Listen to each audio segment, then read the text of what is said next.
খুবই গুরুত্বপূর্ণ একটি সতর্কবার্তা।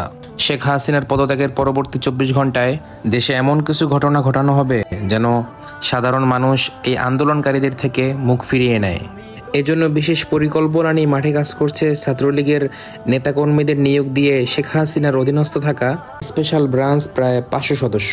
তাদের পরিকল্পনার মধ্যে রয়েছে নাম্বার 1, হাসিনার পদত্যাগের 24 ঘন্টার মধ্যে সাধারণ মানুষের সাথে মিশে হত্যাকাণ্ড ঘটিয়ে সেখানে নারায়ে তাকবীর বলে স্লোগান দিয়ে ভিডিও করে সামাজিক যোগাযোগ মাধ্যমে প্রকাশ করা।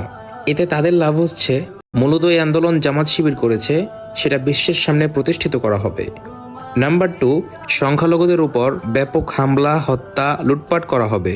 সেগুলোর ভিডিও ও ফুটেজ সামাজিক যোগাযোগ মাধ্যমে প্রকাশ করা হবে। আর এর দ্বারা তাদের ফায়দা হচ্ছে হাসিনা ছাড়া কারো কাছে সংখ্যালঘুরা নিরাপদ নয় এটা প্রমাণ করা এবং সংখ্যালঘু নিরাপত্তার অজুহাতে ভারতকে বাংলাদেশের অভ্যন্তরে হস্তক্ষেপের সুযোগ তৈরি করা।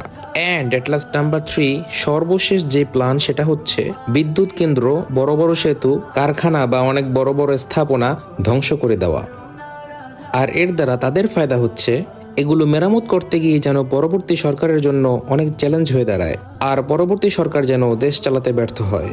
প্রিয় দেশবাসী, আপনাদের কাছে একটি অনুরোধ, আপনারা দ্রুত এই খবরটা সারা দেশের মাঝে সকল দেশবাসীর কাছে পৌঁছে দেন।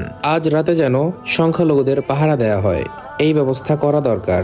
আন্দোলনের সমন্বয়কদের এই 24 ঘন্টা সরকার গঠন সহ নানা গুরুত্বপূর্ণ কাজে ব্যস্ত রাখা হবে।